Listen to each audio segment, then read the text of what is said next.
Do you sometimes wonder what to do when the work is out of scope? You find that maybe it's an ongoing monthly engagement and clients make requests, but it's not part of the original scope. However, as their needs grow, because their business grows, they're asking you for other things. And as a result of that, you're happy to do them, but your fees remain the same. Or possibly what appears to be that straightforward cleanup project actually turns out to be more complicated than originally expected. Well, that was exactly the question that Jen asked me when she had a project that was way beyond and more complicated than the original scope that she thought it was going to be. As she started digging into the project, she saw that there were things that she missed during that initial free consult when she reviewed their books. Some of the things that happened when she dug in is she found that there were additional accounts. They forgot to mention their PayPal and their Square accounts. There was a forgotten line of credit that was still open, never closed out. Also, transactions, lots of transactions that weren't categorized properly. And also, the chart of accounts needed a complete overhaul. That was just the top of the list that she found. And as a result of that, she stressed out because she realized that the fixed fee that she told them was so much lower than what it should have been for the engagement. But this was a new client. She didn't want to rock the boat.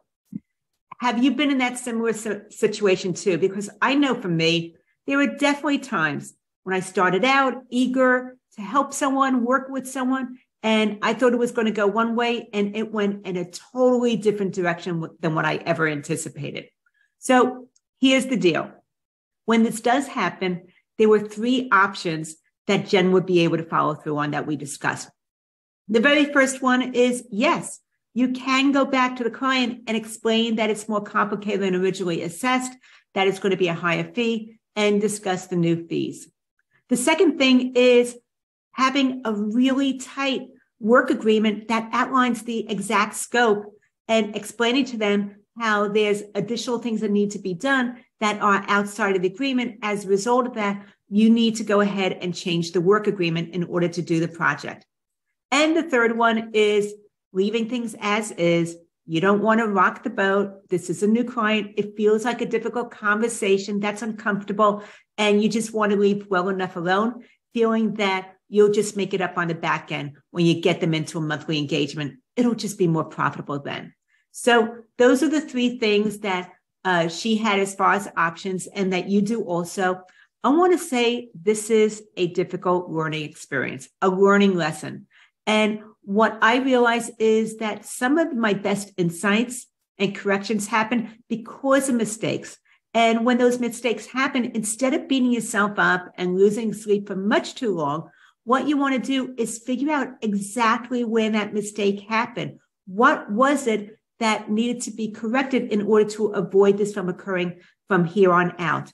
And at that point, that's where you need a system or a process in order to correct it, instead of having it occur over and over again as if it was for the first time. So that's the very first thing to think about. And I know with Jen, as we were talking, she didn't want to go back and have that difficult conversation. She opted for number 3, which was leave well enough alone. Hopefully it'll be more profitable when she gets that person into a monthly engagement. So the other thing I just want to say is, especially when this is a new client, this is not a great way for you to start out that new client relationship. As I mentioned, it is definitely fixable, because this is where you probably need a process. You need some systems so that eventually you can get it off your plate onto someone else's. And you need to be able to understand how to protect yourself from ever getting into that situation in the first place, because it does happen. And the bottom line is, this mainly happened because Jen just didn't have the right words on what to say when she realized that the work was larger than what she first expected. So whether this is with a new client and it's a larger project than expected, or it's with an ongoing monthly client where the scope of work starts to expand, you need to have those right words to be able to go back to clients and let them know that things have changed. And as a result of that, your fees need to be adjusted as well. The good news is I scripted it all out for you so that you can have those exact right words when this comes up in order to be able to rein in scope creep. If that feels like something you want to have, it's a complimentary resource. And all you need to do is go to businesssuccesssolution.com/scope, and you can grab the free resource. Once again, it's at businesssuccesssolution.com/scope to get that word to be able to rein in scope creep and never, ever have something become too complicated, stress you out, and end up being low profit. Loren Fogelman, showing accounting professionals how to double their income, working half the time.